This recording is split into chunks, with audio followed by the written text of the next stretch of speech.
सत श्री अकाल। India plus USA देख रहे सारे दर्शकों का मैं अमनप्रीत कौर स्वागत करती हूँ। अमित शाह की खुशखबरी तो बाद सिसोदिया बोले बीजेपी डरी। नीतीश कुमार ते होया हमला, सीएम ने की कार्रवाई। दलजीत सिंह चीमा ने प्रेस कॉन्फ्रेंस में संबोधन किया। नरेंद्र मोदी गोवा के मुख्यमंत्री प्रमोद सावंत के सोचुक समागम में शामिल हुए। प्रधानमंत्री नरेंद्र मोदी ने प्रेस कॉन्फ्रेंस में संबोधन किया। आओ शुरुआत करते हैं आज इस पहली बड़ी खबर तो। अमित शाह की खुशखबरी तो बाद सिसोदिया बोले बीजेपी डरी। राज दे चोण नतीजिਆਂ ਤੋਂ ਬਾਅਦ ਆਪਣੀ ਪਹਿਲੀ ਪੰਜਾਬ ਫੇਰੀ ਵਿੱਚ ਗ੍ਰਹਿ ਮੰਤਰੀ ਅਮਿਤ ਸ਼ਾਹ ਐਤਵਾਰ ਨੂੰ ਚੰਡੀਗੜ੍ਹ ਵਿੱਚ ਸਨ, ਜਦੋਂ ਉਹਨਾਂ ਨੇ ਇੱਕ ਵੱਡਾ ਐਲਾਨ ਕੀਤਾ। ਕੇਂਦਰ ਸ਼ਾਸਿਤ ਪ੍ਰਦੇਸ਼ ਵਿੱਚ ਸਰਕਾਰੀ ਕਰਮਚਾਰੀਆਂ ਨੂੰ ਉਹ ਲਾਭ ਮਿਲਣ ਦੇ ਯੋਗ ਹੋਵੇਗਾ जो केंद्रीय कर्मचारी मानते हैं। सरकार के ताज़ा कदम हुण केंद्रीय सेवावां दे नियम यूटी प्रशासन के कर्मचारियों ते लागू होवेगा। मैं चंडीगढ़ प्रशासन के कर्मचारियों को एक खुशखबरी देना चाहता हाँ। आज तो चंडीगढ़ प्रशासन के कर्मचारियों दीयां सेवा शर्तां हुण केंद्रीय सिविल सेवावां दे बराबर हो जाणगीआं। तुहानूं वड्डा पद्धर ते फायदा होवेगा, शाह ने यह समागम विच कहा। उन्होंने कहा कि लंबे समय तो चली आ रही मांग हुण प्रधानमंत्री नरेंद्र मोदी ने पूरी कर दी है। उन्होंने कहा कि महिला कर्मचारियों नूं हुण 1 साल की बजाय 2 सालों के बाल संभालन छुट्टी मिलेगी। म्युनिसिपल कमिश्नर श्रीमती अनिंदिता मित्रा जी और आज के कार्यक्रम में आए हुए चंडीगढ़ के सभी गणमान्य भाइयों और बहनों, बहुत समय के बाद सिटी ब्यूटीफुल में आया हूं, आकर बहुत अच्छा लगता है। और अभी अभी सिटी ब्यूटीफुल ने भारतीय जनता पार्टी को एक चुनाव में विजय का तोहफा भी दिया है। इसलिए सबसे पहले सभी नगरजनों का धन्यवाद भी करना चाहता हूं कि नगर निगम में, अरे हो गया भाई, अब सुनो, नगर निगम में भारतीय जनता पार्टी को फिर से एक बार सेवा करने का मौका दिया है। चंडीगढ़ आधुनिक विश्व के इतिहास में नियोजित शहरों की श्रेणी में सबसे विकसित शहर। कई सारे ऐसे शहर हैं दुनिया में जो कई दशकों से, सदियों से बने। वो शहर बसते गए, बनते गए, विकसित होते गए। चंडीगढ़ हमारा भारत का बहुत कम शहरों में से एक शहर है जिसको आयोजन कर कर बनाया गया। इसलिए हम बहुत छोटे से थे तब से गुजरात के बच्चों को कहा जाता था कि चंडीगढ़ देखने जैसा शहर है, प्लान शहर है, बहुत अच्छा शहर। और साच अर्थ में चंडीगढ़ को देखे तो साच अर्थ में ये एहसास होता है कि बहुत विचार कर कर इस शहर की डिजाइन को फ्रांसीसी वास्तुकार ने बहुत महीन विचार कर कर बनाया है। मगर शहर जब बनता है, बसता है, विकसता है, इसके साथ साथ इसकी रिक्वायरमेंट भी बदलती जाती है। समय बदलता जाता है, इसके साथ साथ भी बहुत सारी जरूरियातों में बदलाव आता जाता है। और जो समय के साथ नहीं बदलते हैं वो अपने आप को प्रासंगिक नहीं रख पाते। मैं आज चंडीगढ़ प्रशासन को बहुत मन से बधाई देना चाहता हूं कि ये बदलाव के साथ चलने का क्रम उन्होंने चंडीगढ़ के अंदर बनाया। और ये जो क्रम बनाया है वो क्रम न केवल नागरिक सुविधाओं के लिए, एक क्रम के अंदर सुरक्षा को भी जोड़ा है, एक क्रम के अंदर पर्यावरण संरक्षण को भी जोड़ा है, एक क्रम के अंदर नागरिक सुविधाओं को भी जोड़ा है, और बदलाव के क्रम में चंडीगढ़ की एक नई मिली जुली संस्कृति जो बनी है, वो संस्कृति का भी बहुत ध्यान रखकर रख रखाव भी किया गया है। और ये जो बदलाव की शुरुआत आधुनिक शहर पहले से है ऐसे चंडीगढ़ में होने जा रही है, इसमें आज बहुत सारी चीजों को जोड़ा गया है। भाइयों बहनों, मोदी जी जब से प्रधानमंत्री बने उसके पहले वो गुजरात के मुख्यमंत्री थे, और गुजरात ऐसे राज्यों में से एक है जहां पर अर्बन पॉपुलेशन देश में शायद सबसे ज्यादा है।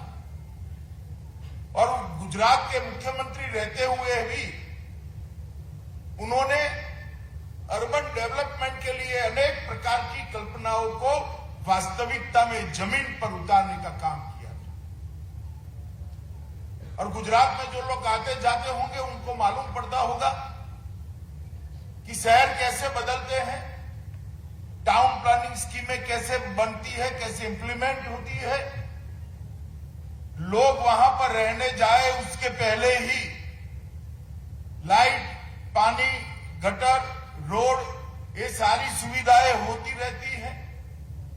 और एक अत्याधुनिक टाउन प्लानिंग एक्ट को भी उस वक्त के गुजरात के मुख्यमंत्री और आज हमारे प्रधानमंत्री मोदी जी ने जमीन पर उतारने का काम किया। और देश के प्रधानमंत्री बनने के बाद वैसे तो डेवलपमेंट राज्यों का विषय है, परंतु एक कार्य संस्कृति की निर्मित तो केंद्र कर ही सकता है। यहां तो बहुत प्रॉब्लम नहीं है क्योंकि ये संघ प्रदेश है, परंतु पूरे देश भर के अंदर स्मार्ट सिटी का एक कंसेप्ट देश के प्रधानमंत्री नरेंद्र मोदी जी ने रखा। और आधुनिक शहर किस तरह से विकसित होने चाहिए, दूरदर्शिता के साथ शहर की बाकी की भूमि, नजदीक की भूमि का भी कैसे प्लानिंग किया जा सकता है, सुविधाओं को कैसे अपग्रेड किया जा सकता है, और वो सुविधाओं के अंदर सामंजस्य और उसकी एकीकृत कमान भी कैसे बनाई जा सकती। एक कल्पना मोदी जी ने शहरों के लिए रखी, फिर अमृत योजना लेकर आए, उसके साथ सोलार मिशन आया, ग्रीन सिटी की कल्पना आई, अनेक विविध बातों को साथ में जोड़कर अंत में स्वच्छता पर भी थ्रस्ट देने का काम देश के प्रधानमंत्री जी ने कहा। और मैं आज बेझिझक रूप से कह सकता हूं कि मोदी जी के ये इनिशिएटिव के कारण अर्बन डेवलपमेंट के क्षेत्र के अंदर पूरे देश भर में, चाहे सरकार किसी की भी हो, किसी भी पार्टी की हो, किसी भी विचारधारा की, परंतु पूरे देश भर में एक कार्य संस्कृति की निर्मित हुई है और शहरों के अंदर समान विकास पूरे देश भर में दिखाई पड़ता है। आज मैं यहां सुबह के हिस्से में शहरी विकास के साथ जुड़े हुए ढेर सारे कार्यक्रमों का लोकार्पण भी किया, भूमि पूजन भी किया। शाम को पुलिस के साथ जुड़े हुए मुख्यत्वे तो पुलिस हाउसिंग के कामों का लोकार्पण है, परंतु आज मैंने जो यहां प्रेजेंटेशन के माध्यम से यहां आने से पहले मैंने जो देखा है, इससे मैं इतना जरूर बताना चाहता हूं कि चंडीगढ़ आने वाले दिनों में शहर देश का सबसे डिसिप्लिन और सबसे आधुनिक शहर बन गया। मित्रों, आज ढेर सारे कार्यक्रम बने हैं। कुल 165 करोड़ के कार्यक्रम अभी के उद्घाटन और उसका शिलान्यास हुआ है। शिक्षा से जुड़े हुए कार्यक्रम हैं, 6 गांवों में पानी पहुंचाने का कार्यक्रम है। औद्योगिक क्षेत्र में बहुत बड़ा बस डिपो बनाने का कार्यक्रम है। लड़कियों और लड़कों के लिए हॉस्टल का भूमि पूजन का कार्यक्रम है। और सबसे बड़ा मैं जो एकीकृत कमांड सेंटर देखकर आया हूं, इसकी बात मैं जरूर करना चाहूंगा। मित्रों, एक एकीकृत कमांड सेंटर आने वाले दिनों में नागरिक प्रशासन के सारे क्षेत्र में चंडीगढ़ के अंदर आमूल चूर परिवर्तन करने वाला है। एक ही कमांड सेंटर से ढेर सारी नागरिक सुविधाओं का मॉनिटरिंग भी होगा और इसके साथ साथ इसको अपग्रेड करने की ढेर सारी व्यवस्था भी होगी। और मैं आज इतना कहना चाहता हूं, मैं देख कर आया हूं, ट्रैफिक की डिसिप्लिन लानी हो तो भी ये कमांड सेंटर काम करेगा। चंडीगढ़ की सुरक्षा लानी हो, कोई चीज कहीं इधर उधर लावारिस पड़ी है, इसको क्षण मात्र में इंगित कर वहां पर पुलिस की टीमें भेजनी हो तो कहीं और जाने की जरूरत नहीं है। ट्रैफिक का उल्लंघन हुआ, कहीं और जाने की जरूरत नहीं है। चंडीगढ़ वाले ध्यान रखना, कैमरा आपकी कार को देख रहा है, सिग्नल तोड़ते ही घर पे चालान ईमेल से आ जाएगा, किसी को कोई पुलिस की जरूरत नहीं पड़ेगी। एक प्रकार से नया डिसिप्लिन का वातावरण होगा। शहर में कहीं पर भी कूड़े कचरे की गाड़ियां अगर कूड़ा कचरा उठाने के लिए नहीं जाती है तो भी तुरंत ही वहां से सूचनाएं चली जाएगी। एक प्रकार से सभी नागरिक सुविधाओं को एक ही कमांड सेंटर में बनाने का काम किया है। मेरा तो प्रशासक महोदय से, गवर्नर साहब से निवेदन है कि सारी स्कूलों को धीरे धीरे कर 12th तक के सभी बच्चों को एक कमांड सेंटर देखने का कार्यक्रम बनाना चाहिए, जिससे आने वाले दिनों में जो नागरिक बनने वाले हैं उन पर भी एक प्रकार का संस्कार की निर्मित हो। मित्रों, चंडीगढ़ के अंदर पहले भी ढेर सारे काम हुए हैं। अभी बताया गया 40 बसें, इलेक्ट्रिक बसें दे दी गई है और 40 बसें देने का काम चल रहा है। मॉडल सोलर सिटी के रूप में उसको प्रस्तावित करने के लिए भी ढेर सारे इनिशिएटिव लिए गए हैं। पीपीपी मॉडल पर बाइक शेयरिंग सिस्टम शायद भारत का सबसे बड़ा बाइक शेयरिंग सिस्टम चंडीगढ़ के अंदर है और इससे चंडीगढ़ के वातावरण को शुद्ध रखने में बहुत बड़ी सफलता मिली है। स्रोत पर अलग अलग किए गए कचरे का 100% संग्रह और उसको इसके प्रबंधन के लिए भी बहुत अच्छी व्यवस्था करी है। मित्रों, प्रधानमंत्री आवास योजना का भी बहुत अच्छा इम्प्लीमेंटेशन चंडीगढ़ प्रशासन ने यहां पर करा है और राजस्व रिकॉर्ड जो है इसका 100% डिजिटलीकरण करने का काम भी समाप्त किया है। शायद ये देश का सबसे पहला शहर होगा जहां पर 100% डिजिटाइजेशन समाप्त हो गया है।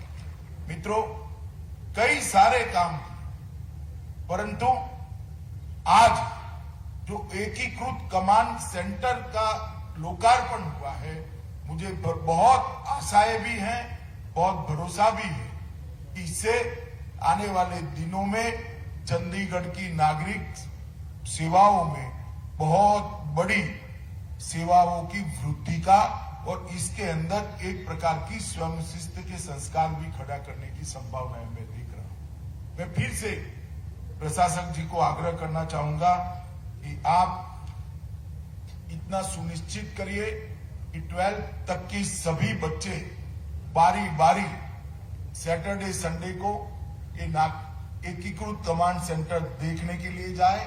उनके सामने प्रशिक्षण वाला एक प्रेजेंटेशन भी तैयार हो और भविष्य के जो नागरिक है यही डिसिप्लिन के साथ चंडीगढ़ को आगे बढ़ाए, इसकी व्यवस्था करनी चाहिए। मित्रों, मोदी जी के नेतृत्व में 7 साल में देश में ढेर सारे क्षेत्रों में बहुत सारे काम हुए। मैंने अभी अर्बन डेवलपमेंट के क्षेत्र में कुछ कामों का जिक्र किया, मगर विगत दिनों में सबसे बड़ा काम हुआ है तो मोदी जी के नेतृत्व में स्वदेशी वैक्सीन का निर्माण होना और 185 करोड़ डोज देश के और कहीं पर भी कोई अफरा तफरी का अनुभव नहीं हुआ। दुनिया पूरी अचंभित है कि 130 करोड़ की आबादी के इस देश के अंदर किस प्रकार से कोई हो हल्ला करे बगैर आराम से वैक्सीन होती है, सबको रिसीट मिलती है, इसका जनरल लिस्ट एक तैयार होता है दिल्ली में और जिसको दोनों डोज मिले उसको सर्टिफिकेट भी मिल जाती है। देश भर में जिस व्यवस्था के साथ ये वैक्सीनेशन का काम हुआ है, टीकाकरण का काम हुआ है, पूरी दुनिया अचंभित है। बड़े बड़े विकसित देश भी अपनी कोविन ऐप को मांगकर अपने यहां व्यवस्था खड़ी करने का अब प्रयास कर रहे हैं, जो भारत ने पहले ही किया। और इसके कारण तीसरी लहर से बहुत सारे विकसित देश भी चिंतित भी हुए, आहत भी हुए। भारत में तीसरी लहर कब आई और कब चली गई किसी को मालूम नहीं पड़ा, क्योंकि वैक्सीनेशन 100% हो चुकी। एक उदाहरण, एक नेतृत्व अगर टेक्नोलॉजी का सहारा लेकर गरीब से गरीब व्यक्ति की सेवा करना चाहता है तो किस प्रकार से वो सेवा हो सकती। टेक्नोलॉजी के सहारे वैक्सीनेशन का जो प्रोग्राम चला और देश भर में सभी राज्य सरकारें, सभी म्युनिसिपल कॉर्पोरेशन जिस प्रकार से इसके अंदर लगे, मोदी जी ने लगभग 22 से 23 बार राज्यों के मुख्यमंत्रियों के साथ वीडियो कॉन्फ्रेंस कर irrespective of party politics vaccine के अमलीकरण के लिए वीडियो कॉन्फ्रेंस करी और कोरोना प्रबंधन के लिए भी वीडियो कॉन्फ्रेंस करी।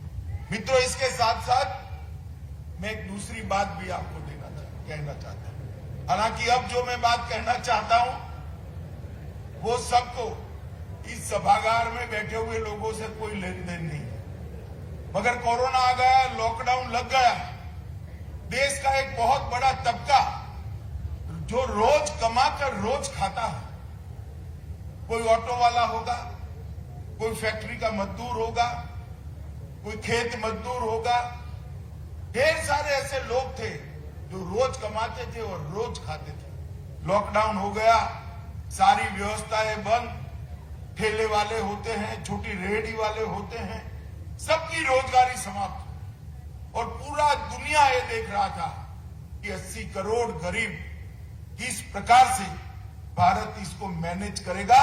कोरोना से शायद, मैंने भी पढ़े ऐसे आर्टिकल भी लिखे गए कि कोरोना से ज्यादा लोग भूख से मारे जाएंगे और ये बहुत बड़ी समस्या है। ईश्वर की कृपा है यहां बैठे हुए लोगों पर, हमें ये चिंता नहीं थी, मगर देश में 80 करोड़ लोग ऐसे थे, शाम को उसको क्या खाना वो उनके लिए बहुत बड़ी चिंता थी। यहां पर भी टेक्नोलॉजी का उपयोग कर मोदी जी ने 2 साल तक देश के हर गरीब व्यक्ति को प्रति माह 5 किलो अनाज फ्री ऑफ कॉस्ट भेजने का काम।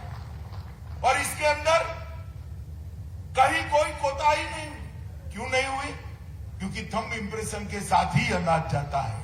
जब अंगूठा लगता है तभी अनाज जाता है, जिसका अनाज है उसी के पास जाता है। ये टेक्नोलॉजी को मोदी जी ने पहले ही देश के अंदर लगा दिया था और इसके कारण 80 करोड़ लोगों को 2 साल तक प्रति माह 5 किलो अनाज देश के प्रधानमंत्री ने भारत सरकार की ओर से भेजने का काम किया और गरीब के घर के चूल्हे को, उसकी रसोई को अहर्निश चलती रहे, इसकी चिंता करें। ये दो उदाहरण हैं कि अगर देश का दूरदृष्टि नेता, देश का दूरदर्शी प्रधानमंत्री टेक्नोलॉजी का सहारा लेकर कोई चीज ठान लेता है, तो चाहे स्वास्थ्य का क्षेत्र हो, चाहे गरीब के घर में अनाज पहुंचाना हो, टेक्नोलॉजी के सहारे किसी के साथ अन्याय करे बगैर सबको अपना अधिकार देकर और जीरो करप्शन के साथ इन चीजों को कर सकता है। अभी कल की कैबिनेट में ही मोदी जी ने ये अनाज मुफ्त में देने की योजना को 30 सितंबर 2022 तक एनहांस करने का काम किया है। और मित्रों, 1,000 लाख मैट्रिक टन अनाज, लगभग 3,40,000 करोड़ रुपए का अनाज अब तक बांटने का काम समाप्त हो गया। आप कल्पना कर सकते हैं? 1,000 लाख मैट्रिक टन अनाज 5-5 किलो के रूप में हर नागरिक के घर में पहुंचा और कोई अव्यवस्था नहीं। मैं बात इसलिए बताना चाहता हूं कि देश में किस प्रकार से परिवर्तन हो रहा है। परिवर्तन हर क्षेत्र में हो रहा है, चाहे कृषि के क्षेत्र में हो, चाहे औद्योगिक विकास के क्षेत्र में हो, चाहे दुनिया में भारत को उत्पादन का हब बनाना हो, नई शिक्षा नीति लानी हो, अर्बन डेवलपमेंट हो, ग्रामीण विकास हो, गरीब कल्याण के कार्यक्रम हो, ढेर सारे गरीबों को ढेर सारी सुविधाएं, उनके घर में शौचालय, उसको घर देना, घर में लाइट देना, इसके साथ साथ 5 लाख तक का उसको बीमा का कार्ड देना और गैस का सिलेंडर, सारी व्यवस्थाएं इस 7 साल के अंदर समाप्त करने का काम नरेंद्र मोदी जी ने किया है। और सबसे बड़ा काम मोदी जी ने किया है, देश को सुरक्षित करने का काम किया है। मित्रों, सुरक्षित करने का काम करेंगे और ये सब का एक संपुट बनाते हैं तो पूरी दुनिया में आज भारत को देखने का नजरिया बदला है। जो लोग विदेश जाते होंगे उसको मालूम होगा कि इमिग्रेशन के लिए विदेश के एयरपोर्ट पर जब आप पासपोर्ट देते हो तो भारत के पासपोर्ट की वैल्यू को बढ़ाने का काम नरेंद्र मोदी जी ने किया है। पूरी दुनिया आज हमें सम्मान के साथ। माताओं, भाइयों, बहनों, आज बहुत मुझे आनंद है कि चंडीगढ़ आने वाले समय की जरूरतों के साथ अपने आप को बदलने के लिए आज ढेर सारे कार्यक्रम किए हैं। और मैं आप सभी को विश्वास देना चाहता हूं, मोदी जी का लक्ष्य है कि सारे संघ प्रदेश आइडियल एडमिनिस्ट्रेटिव यूनिट बने और चंडीगढ़ बहुत अच्छे तरीके से मोदी जी की इच्छा और मोदी जी को लक्ष्य को पूरा करने के लिए आगे बढ़ रहा है। आजादी के अमृत महोत्सव के वर्ष में जिस प्रकार से ये नई योजनाएं चालू की है, मुझे भरोसा है कि मोदी सरकार की कार्य संस्कृति की तहत योजना का जो निश्चित कालखंड है, उसी कालखंड में इसका उद्घाटन भी होगा और लोगों को इसकी सुविधाएं भी मिलने लगेगी। मैं फिर से एक बार आप सभी को बहुत बहुत शुभकामनाएं देता हूं। थोड़ा देरी से आए इसलिए क्षमा प्रार्थना कर मेरी बात को समाप्त करता हूं। भारत माता की जय, वंदे मातरम। बहुत बहुत धन्यवाद सर। नीतीश कुमार ते होया हमला, सीएम ने की कार्रवाई। ਦੇ ਮੁੱਖ ਮੰਤਰੀ ਨਿਤਿਸ਼ ਕੁਮਾਰ ਤੇ ਐਤਵਾਰ ਨੂੰ ਪਟਨਾ ਦੇ ਬਾਹਰਵਾਲ ਇੱਕ ਨੌਜਵਾਨ ਨੇ ਸੁਰੱਖਿਅਤ ਘੇਰਾ ਤੋੜ ਕੇ ਹਮਲਾ ਕਰ ਦਿੱਤਾ। ਇਸ ਦੌਰਾਨ ਸੁਰੱਖਿਆ ਕਰਮਚਾਰੀਆਂ ਨੇ ਨੌਜਵਾਨ ਨੂੰ ਫੜ ਲਿਆ ਤੇ ਕੁੱਟਮਾਰ ਕਰਨੀ ਸ਼ੁਰੂ ਕਰ ਦਿੱਤੀ। ਇਸ ਤੇ ਸੀਐਮ ਨਿਤਿਸ਼ ਕੁਮਾਰ ਨੇ ਕਿਹਾ ਕਿ ਨਾ ਮਾਰੋ, ਪੁੱਛੋ ਕਿ ਉਹਨਾਂ ਨੂੰ ਕੀ ਪਰੇਸ਼ਾਨੀ ਹੈ। ਬਿਆਨ ਮੁਤਾਬਕ ਪਟਨਾ ਜ਼ਿਲ੍ਹੇ ਦੇ ਬਖਤਿਆਰਪੁਰ ਸ਼ਹਿਰ 'ਚ ਅੱਬੂ ਮੁਹੰਮਦਪੁਰ ਇਲਾਕੇ ਦੇ ਸ਼ੰਕਰ ਕੁਮਾਰ ਵਰਮਾ ਉਰਫ ਛੋਟੂ ਨੇ ਮੁੱਖ ਮੰਤਰੀ ਨਿਤਿਸ਼ ਕੁਮਾਰ ਤੇ ਹਮਲਾ ਕੀਤਾ। ਨਿਤਿਸ਼ ਕੁਮਾਰ ਇੱਕ ਜਨਤਕ ਪ੍ਰੋਗਰਾਮ ਦੇ ਸਿਲਸਿਲੇ ਵਿੱਚ ਬਖਤਿਆਰਪੁਰ ਗਏ ਹੋਏ ਸਨ। ਉਹ ਲੱਗਦੇ ਨਾਲੰਦਾ ਜ਼ਿਲ੍ਹੇ ਨਾਲ ਸੰਬੰਧ ਹੈ। ਉਹਨਾਂ ਦਾ ਮੁੱਢਲਾ ਜੀਵਨ ਬਖਤਿਆਰਪੁਰ ਵਿੱਚ ਹੀ ਬੀਤਿਆ।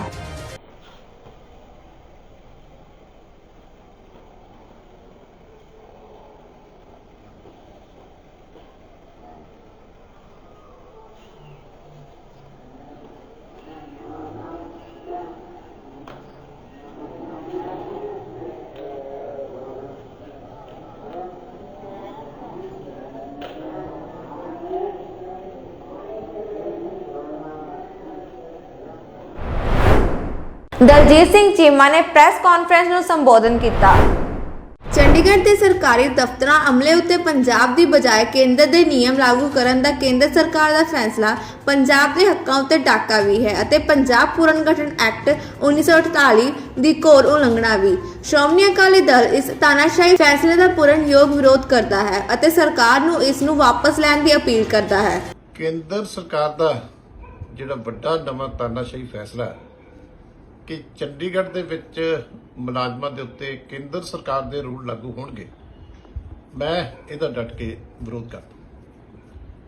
ਇਹ ਪੰਜਾਬ ਦੇ ਹੱਕਾਂ ਦੇ ਉੱਤੇ ਬਹੁਤ ਵੱਡਾ ਡਾਕਾ ਔਰ ਇਹ ਪੰਜਾਬ ਪੁਨਰਗਠਨ ਐਕਟ 1978 ਦੀ ਘੋਰ ਉਲੰਘਣਾ। ਉਸ ਵੇਲੇ ਫੈਸਲਾ ਹੋਇਆ ਸੀ ਕਿ 60% ਮੁਲਾਜ਼ਮ ਪੰਜਾਬ ਚੋਂ ਲਏ ਜਾਣਗੇ, 40% ਹਰਿਆਣੇ ਤੋਂ, ਤੇ ਪੰਜਾਬ ਦਾ ਸ਼ੇਅਰ 60% ਹੈ। ਇਸ ਕਰਕੇ ਜਿਹੜੇ ਸਰਵਿਸ ਰੂਲ ਹੈ ਉਹ ਪੰਜਾਬ ਦੇ ਲਾਗੂ ਹੋਏ। ਪਰ ਅੱਜ ਜਿਹੜਾ ਕੇਂਦਰ ਨੇ ਫੈਸਲਾ ਕੀਤਾ ਹੈ ਕਿ ਕੱਲ ਨੋਟੀਫਿਕੇਸ਼ਨ ਹੋਏਗਾ, ਇਹਦੇ ਨਾਲ ਪੰਜਾਬ ਦਾ ਜਿਹੜਾ ਕਲੇਮ ਹੈ ਚੰਡੀਗੜ੍ਹ ਉੱਤੇ, ਇਹ ਹੌਲੀ ਹੌਲੀ ਖਤਮ ਕਰਨ ਦੀ ਬੜੀ ਵੱਡੀ ਇੱਕ ਸਾਜ਼ਿਸ਼ ਹੈ। ਸਮੁੱਚੇ ਪੰਜਾਬੀਆਂ ਦੇ ਮਨ ਨੂੰ ਇਸ ਫੈਸਲੇ ਦੇ ਨਾਲ ਬਹੁਤ ਵੱਡੀ ਸੱਟ ਵੱਜੇਗੀ। ਕੇਂਦਰ ਨੇ ਇਹੋ ਜਿਹਾ ਕੰਮ ਕਰਕੇ ਤੇ ਫੈਡਰਲਿਜ਼ਮ ਨੂੰ ਬਹੁਤ ਵੱਡਾ ਹੋਰ ਖੋਰਾ ਲਾਇਆ। ਬਿਨਾਂ ਸਟੇਟਾਂ ਨਾਲ ਗੱਲ ਕੀਤਿਆਂ ਇਸ ਤਰ੍ਹਾਂ ਦੇ ਜਿਹੜੇ ਕੀਤੇ ਫੈਸਲੇ ਇਹ ਕਦੋਂ ਵੀ ਲਾਗੂ ਨਹੀਂ ਹੋ ਸਕਦੇ। ਇਸ ਕਰਕੇ ਕੇਂਦਰ ਨੂੰ ਚਾਹੀਦਾ ਹੈ ਕਿ ਫੈਸਲਾ ਤੁਰੰਤ ਵਾਪਸ ਲਵੇ ਔਰ ਇਹਦੇ ਉੱਤੇ ਪੰਜਾਬ ਦੇ ਸੇਵਾ ਨਿਯਮ ਜਿਹੜੇ ਆ ਉਹ ਲਾਗੂ ਰਹਿਣੇ ਚਾਹੀਦੇ। ਨਰਿੰਦਰ ਮੋਦੀ ਗੋਆ ਦੇ ਮੁੱਖ ਮੰਤਰੀ ਪ੍ਰਮੋਦ ਸਾਵੰਤ ਦੇ ਸੋਚੁਕ ਸਮਾਗਮ ਵਿੱਚ ਸ਼ਾਮਿਲ ਹੋਏ। ਪ੍ਰਮੋਦ ਸਾਵੰਤ ਨੇ ਸੋਮਵਾਰ ਡਾਕਟਰ ਸਿਆਮਾ ਪ੍ਰਸਾਦ ਮੁਖਰਜੀ ਸਟੇਡੀਅਮ ਵਿੱਚ ਲਗਾਤਾਰ ਦੂਜੀ ਵਾਰ ਗੋਆ ਦੇ ਮੁੱਖ ਮੰਤਰੀ ਵਜੋਂ ਸਹੁੰ ਚੁੱਕੀ। ਮੁੱਖ ਹਾਜ਼ਰੀਨ ਵਿੱਚ ਪ੍ਰਧਾਨ ਮੰਤਰੀ ਨਰਿੰਦਰ ਮੋਦੀ, ਭਾਜਪਾ ਪ੍ਰਧਾਨ JP ਨੱਡਾ, ਹਰਿਆਣਾ ਦੇ ਮੁੱਖ ਮੰਤਰੀ MLA ਖੱਟਰ ਅਤੇ ਕਰਨਾਟਕ ਦੇ ਮੁੱਖ ਮੰਤਰੀ ਬਸਵਰਾਜ ਬੋਮੇ ਵੀ ਸ਼ਾਮਿਲ ਹੋਏ।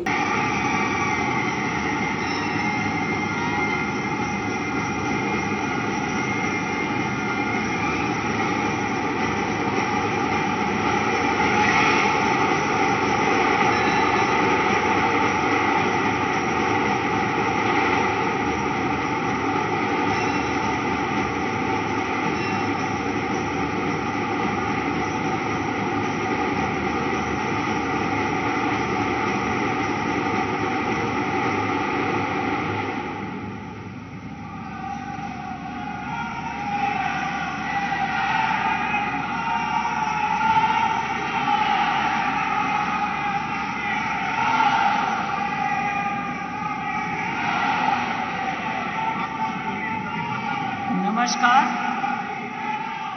dignitaries, ladies and gentlemen, please rise for national anthem.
Honorable Governor, with your permission, sir, the proceedings may begin. Honorable Governor, with your permission, sir, the order of appointment of the Chief Minister may be read. Order dated March 21, 2022, and I quote, in exercise of the powers vested under Clause 1 of Article 164 of the Constitution of India, I, P.S. Sridharan Pillai, Governor of Goa, hereby appoint Dr. Pramod Sawant as the Chief Minister of the State of Goa. he will assume office from the date he is administered the oath of office and secrecy. Unquote. I request Honorable Chief Minister Designate Dr. Pramod Sawant to come and take the oath of office and secrecy. I request Honorable Governor to administer the oath of office and secrecy to Dr. Pramod Sawant.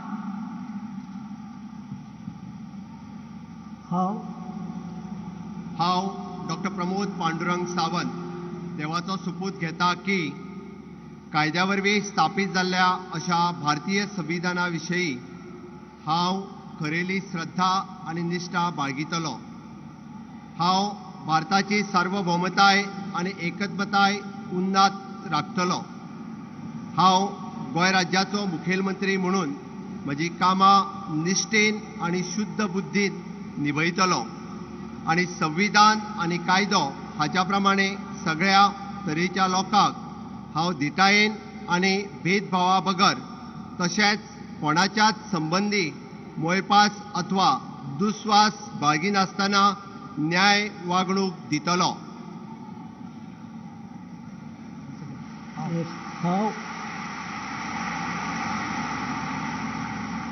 हांव doctor Pramod Pandurang Sawant देवाचो सोपूत घेता की गोंय राज्याचो मुखेलमंत्री म्हणून ह्या विचारा खातीर हाडलेले अथवा म्हाका कळटले अशें कसलीय गजाल असो मुख्यमंत्री म्हणून म्हजी कामां यथायोग्य निभावपा खातीर गरजेचे आसात तितलेच सोडल्यार हांव खंयच्याच व्यक्तीक अथवा व्यक्तींक प्रत्यक्षपणान अथवा अप्रत्यक्षपणान कळोवचो ना वा ताच्या लागीं उक्ती करचो ना.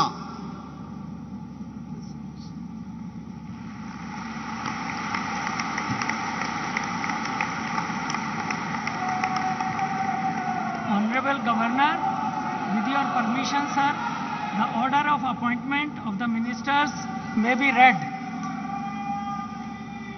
Order dated March 28, 2022, and I quote, in exercise of the powers vested in me under Article 164(1) of the Constitution of India, I, P.S. Sridharan Pillai, Governor of Goa, hereby appoint the following as ministers on the advice of the Chief Minister. 1. Shri Vishwajit P. Rane. 2. Shri Movin Gudino. 3. Shri Ravi Nayak. 4. Shri Nilesh Kabral. 5. Shri Subhash Shirodkar. 6. Shri Rohan Khonte. 7. Shri Govind Gode. 8. Shri Atanasio Monserrat. They will assume office from the date they are administered oath of office and secrecy. Unquote. I request Honorable Governor to administer the oath of office and secrecy to the ministers designate. I request Shri Vishwajit Rane to come and take the oath of office and secrecy. I, Vishwajit Pratap Singh Rane, do swear in the name of God that I will bear true faith and allegiance to the Constitution of India as by law established, that I will uphold the sovereignty and integrity of India, that I will faithfully and conscientiously discharge my duties as the Minister for the State of Goa, that I will do right to all manner of people in accordance with the Constitution and the law, without fear or favor, affection or ill will. I, Vishwajit Pratap Singh Rane, do swear in the name of God that I will not directly or indirectly communicate or reveal to any person or persons any matter which shall be brought under my consideration or shall become known to me as a Minister of the State of Goa, except as may be required for the discharge of my duties as such Minister.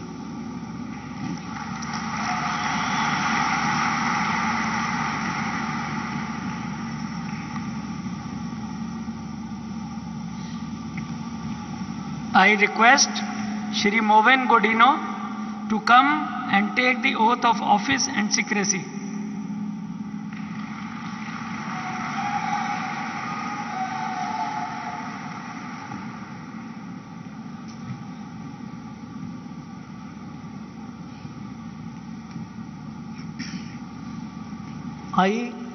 I, Movin Heliodoro Gudino, do swear in the name of God that I will bear true faith and allegiance to the Constitution of India as by law established, that I will uphold the sovereignty and integrity of India, that I will faithfully and conscientiously discharge my duties as a minister for the state of Goa, and that I will do right to all manner of people in accordance with the Constitution and the law, without fear or favor, affection or ill will.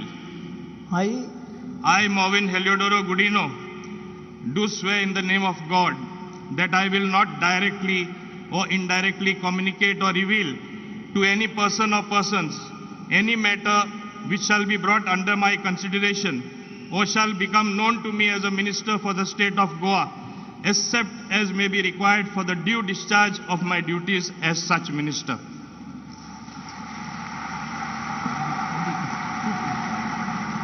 I request Shri Ravi Nayak to come and take the oath of office and secrecy.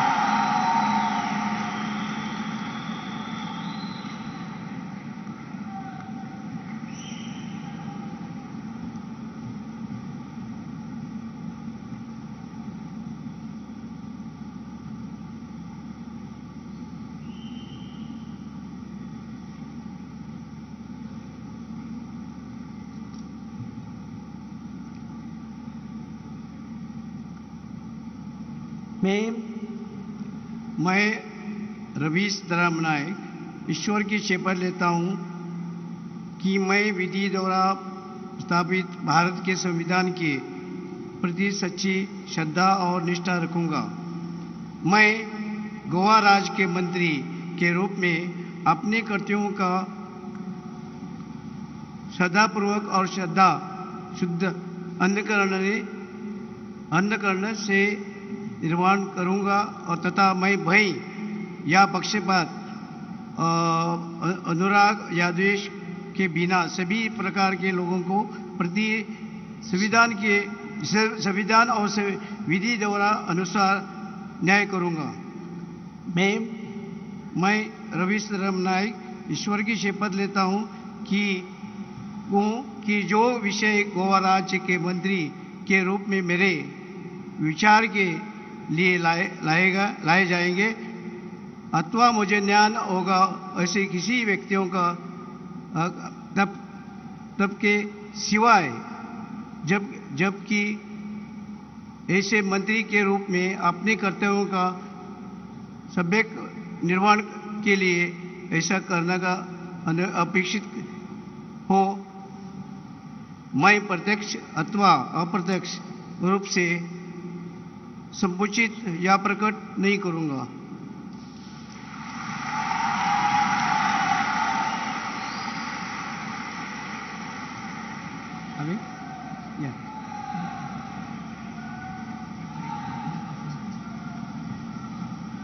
I request Shri Nilesh Kabral to come and take the oath of office and secrecy.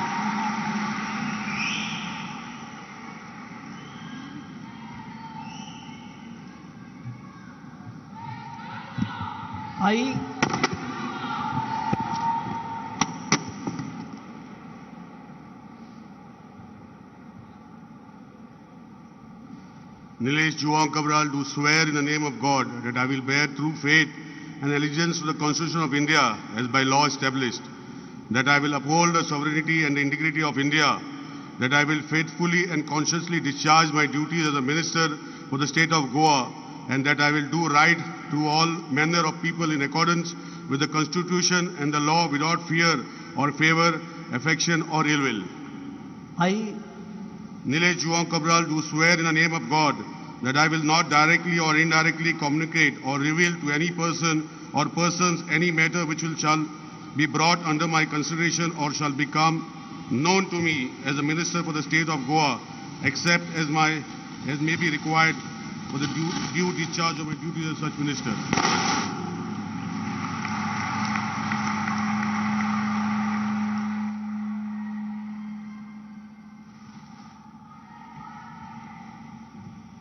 I request Shri Subhash Shirodkar to come and take the oath of office and secrecy.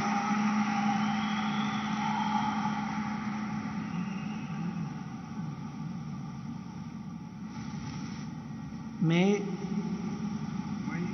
Subhash अंकुश शिरोडकर ईश्वर की शपथ लेता हूँ कि मैं विधि द्वारा स्थापित संविधान के प्रति सच्ची श्रद्धा और निष्ठा रखूंगा। मैं गोवा राज्य के मंत्री के रूप में अपने कर्तव्यों का श्रद्धापूर्वक और शुद्ध अंतःकरण से निर्वहन करूंगा तथा मैं भय या पक्षपात, अनुराग या द्वेष के बिना सभी प्रकार के लोगों के प्रति संविधान और विधि के अनुसार न्याय करूंगा। मैं सुभाष अंकुश शिरोडकर ईश्वर की शपथ लेता हूं कि जो विषय गोवा राज्य के मंत्री के रूप में मेरे विचार के लिए लाया जाएगा अथवा मुझे ज्ञात होगा उसे किसी व्यक्तियों को तब से सिवाय जबकि ऐसे मंत्री के रूप में अपने कर्तव्यों के समय निर्वहन के लिए ऐसा करना अपेक्षित हो, मैं प्रत्यक्ष अथवा अप्रत्यक्ष रूप से संसूचित या प्रकट नहीं करूंगा।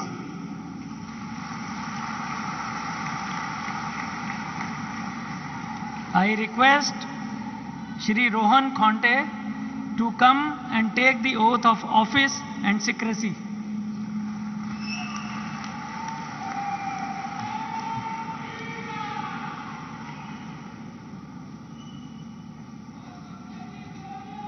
हांव रोहन अशोक खंवटे देवाचो सोपूत घेता की कायद्या वरवीं स्थापीत जाला अशें भारतीय संविधानाशी हांव खरेली श्रद्धा आनी निश्ठा बाळगितलो।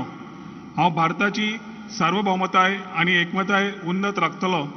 हांव गोंय राज्याचो मंत्री म्हूण म्हजी कामां निश्ठेन आनी शुद्ध बुद्दीन निभयतलो आनी संविधान आनी कायदो हाचे प्रमाण सगळ्या तरांच्या लोकांक हांव धिटायेन आनी भेदभावा बगर तशेंच कोणाचेच संबंदी मायेपास अथवा दुस्वास बाळगिनासतना न्याय वागणूक दितलो। हांव रोहन अशोक खंवटे देवाचो सोपूत घेता की गोंय राज्याचो मंत्री म्हूण ह्या विचारा खातीर हाडटले अथवा म्हाका कळटली अशी कसलीय गजाल असो मंत्री म्हूण म्हजी कामां यथायोग्य निभावपा खातीर गरजेचें आसता तितलें सोडल्यार हांव खंयचेच व्यक्तीक अथवा व्यक्तींक प्रत्यक्षपणान अथवा अप्रत्यक्षपणान कळोवचो ना व त्याच्या लागीं उक्ती करचो ना।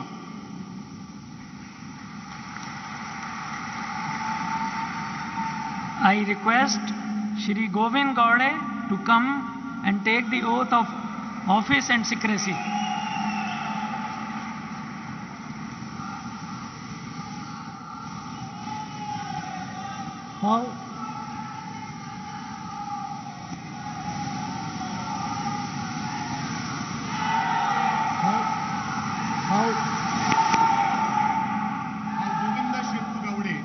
देवाचा सुपूत घेता की कायद्यावरवी स्थापित झालेल्या अशा भारतीय संविधानाविषयी हांव खरी श्रद्धा आणि निष्ठा बाळगतलो। हांव भारताची सार्वभौमताय आणि एकात्मताय उन्नत राखतलो। हांव गोंय राज्याचो मंत्री म्हणून म्हजी कामां निश्ठेन आणि शुद्ध बुद्धीन निभायतलो आणि संविधान आणि कायदो हाचे प्रमाणे सगळ्या तरांच्या लोकांक हांव धिटायेन आणि भेदभावा बगर तशेंच कोणाचेय संबंधी मोयपास अथवा दुस्वास बाळगिनासतना न्याय वागणूक दितलो। हांव गोविंद शेपू गावडे देवाचा सुपूत घेता की गोंय राज्याचो मंत्री म्हणून ह्या विचारा खातीर हाडटलो अथवा म्हाका कळटली कसलीच गजाल असो मंत्री म्हणून म्हजी कामां यथायोग्य निभावपा खातीर गरजेचें आसा तितलें सोडल्यार हांव खंयच्याय व्यक्तीक अथवा व्यक्तीक प्रत्यक्षपणान अथवा प्रत्यक्षपणान कळोवचो ना वा ताच्या लागीं उक्ते करचो ना। देव बरें करूं।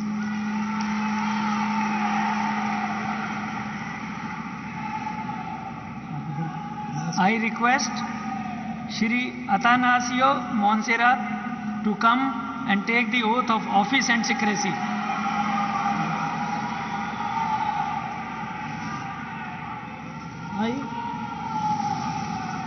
I, Atanasio Montserrat, do swear in the name of God that I will bear true faith and allegiance to the Constitution of India as by law established, that I will uphold the sovereignty and integrity of India, that I will faithfully and conscientiously discharge my duties as a minister for the state of Goa, and that I will do right to all manner of people in accordance with the Constitution and the law without fear or favor, affection or ill will. I, Atanasio Montserrat, do swear in the name of God that I will not directly or indirectly communicate or reveal to any person or persons any matter which shall be brought under my consideration or shall become known to me as a Minister of State of Goa except as may be required for the due discharge of my duties as such minister.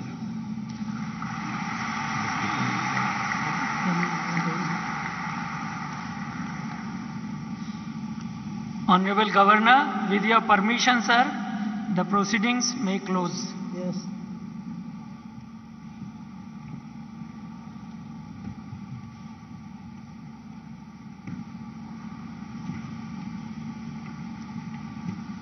Dignitaries, ladies and gentlemen, please rise for national anthem.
ਪ੍ਰਧਾਨ ਮੰਤਰੀ ਨਰਿੰਦਰ ਮੋਦੀ ਨੇ press conference ਨੂੰ ਸੰਬੋਧਨ ਕੀਤਾ।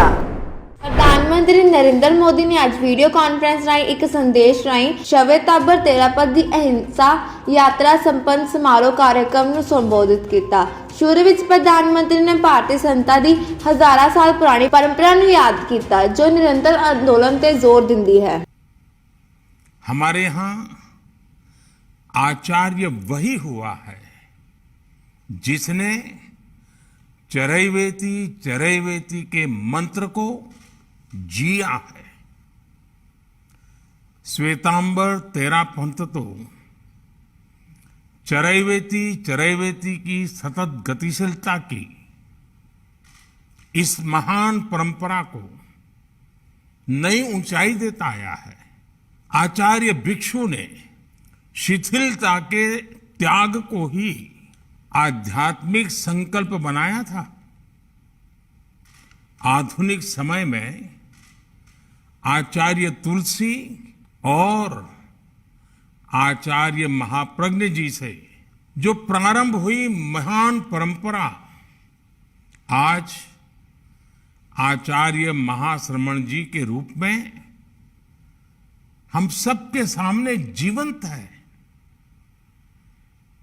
आचार्य महाश्रमण जी की ने 7 वर्षों में 18,000 किलोमीटर की ये पदयात्रा पूरी की है।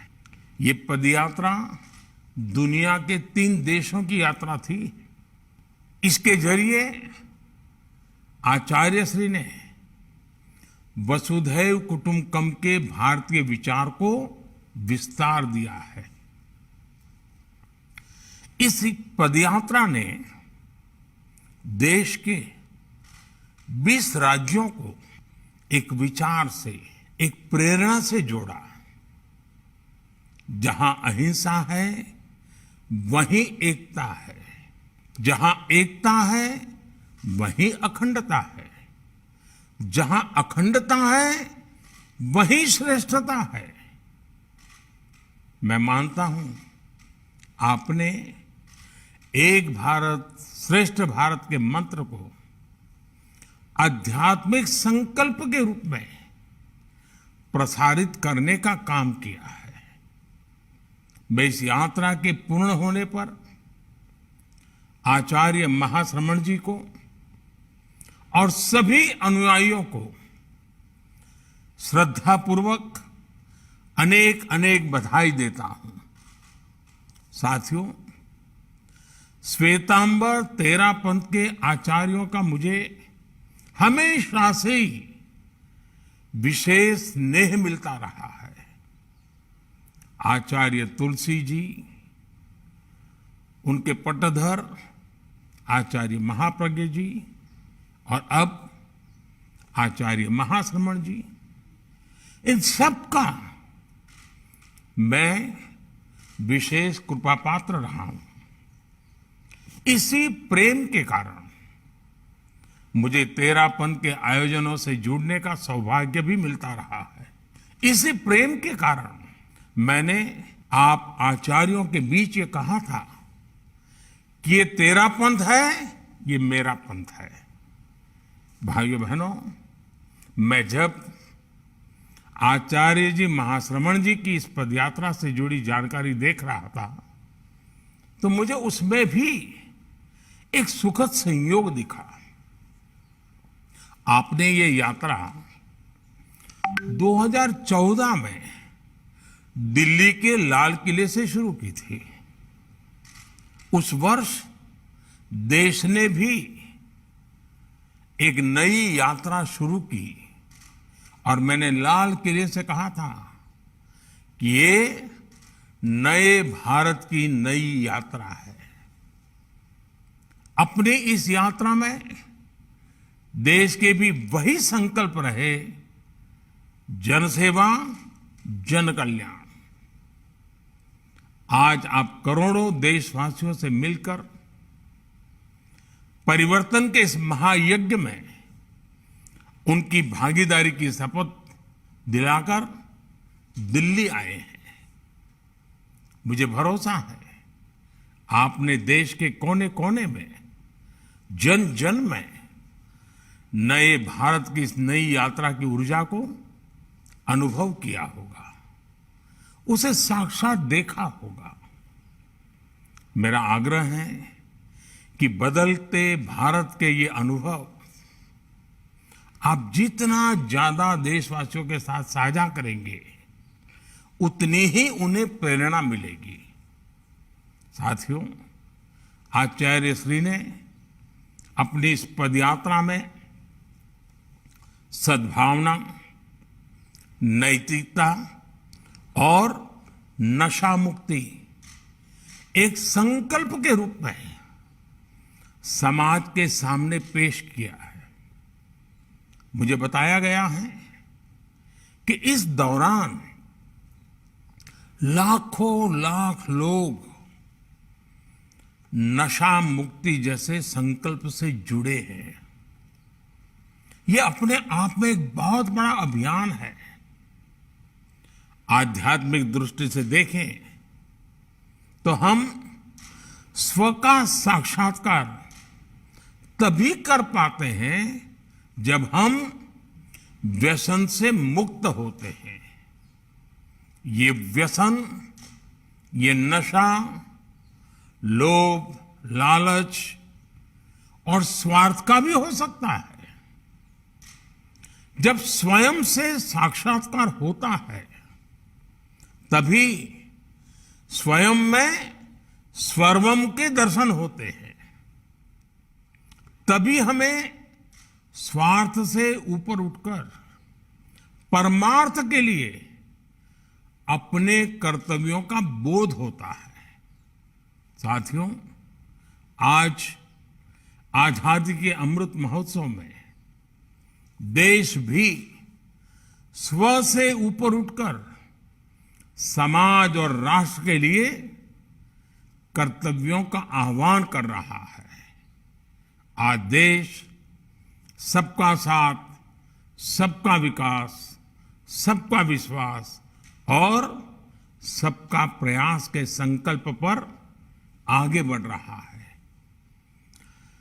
सरकारें ही सब कुछ करेगी, सत्ता ही सब कुछ चलाएगी, ये कभी भी भारत का भाव नहीं रहा है। ये भारत की प्रकृति ही नहीं रही है। हमारे यहां राजसत्ता, समाज सत्ता, अध्यात्म सत्ता सबकी बराबर भूमिका रही है। हमारे यहां कर्तव्य ही धर्म रहा है।